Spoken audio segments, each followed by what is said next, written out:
Hello YouTube, Paul Kulke here with a review of the Martian S frame from Banggood.com.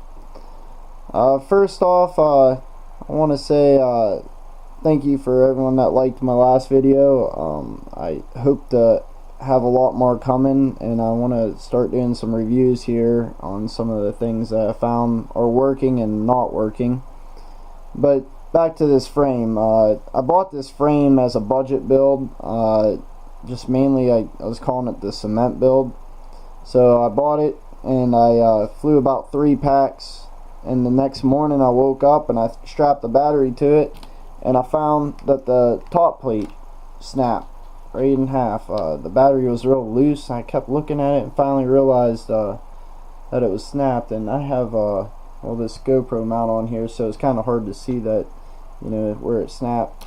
But anyways, I ordered another top plate from Banggood. It's a Martian 2 top plate, the solid carbon, 2mm thick. I figured, you know, there, that would settle that issue.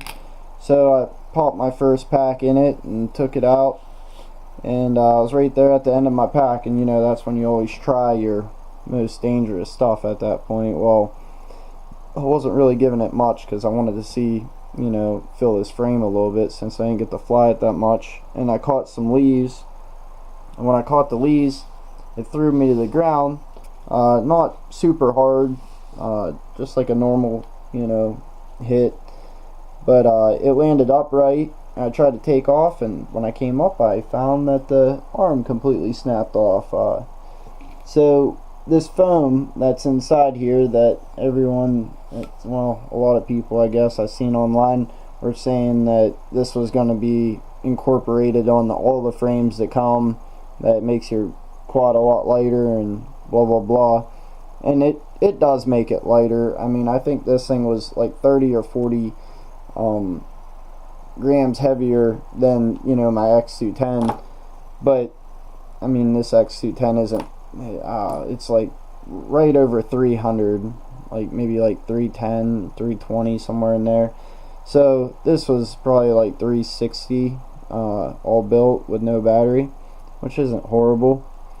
But with that being said, also I would not recommend this frame to even my worst enemy, beginner, anyone. I mean, go with the Martian 2.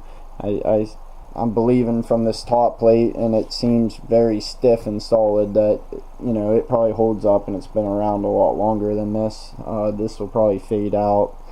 But yeah, I'm sorry about my desk area looking like a war zone. I actually just took out the Tramp VTX out of my Armattan Chameleon there, and it's been a great VTX.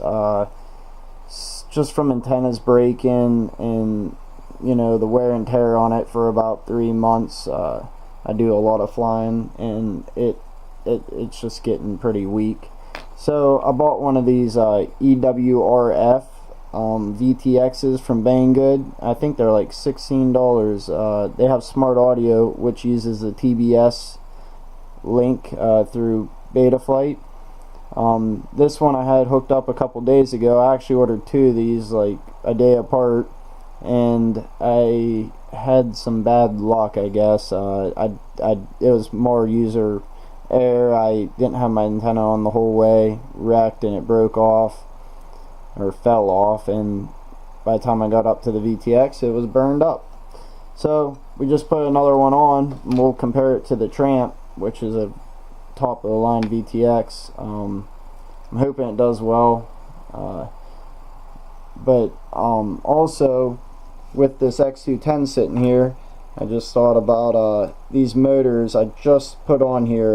They're the Racerstar 2306S 2400 kV motors. They're newer from Racerstar, which I've had, you know, plenty of Racerstar motors when I was first beginning, and like the 2205s, and they were pretty good motors. I mean, they weren't horrible. The bearings aren't the greatest, but they're cheap enough that they're good throwaways.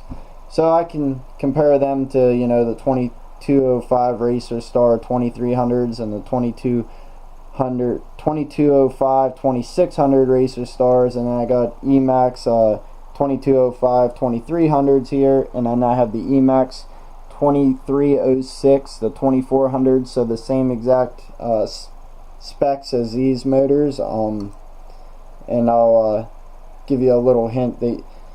It $70 difference, and wow, I'm pretty impressed.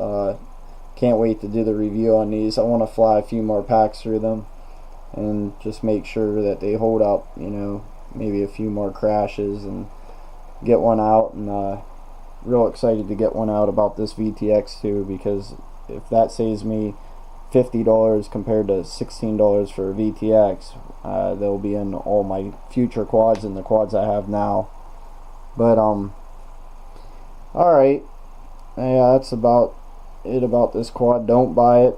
Go with the Martian 2 or the Alien if you can afford it, but for sure not a cement build. Thank you guys a lot for watching. Please like, share, and subscribe. The more likes I get, starting out here, I'm ready to make some movies or videos and reviews on all the items I've used and tried. And trust me, I have a lot that I've learned. I started doing this hobby by myself and kind of self-taught myself everything, so done it the wrong way more than the right way. But lately I've learned a lot, we'll put it that way. Thank you guys. Happy flying.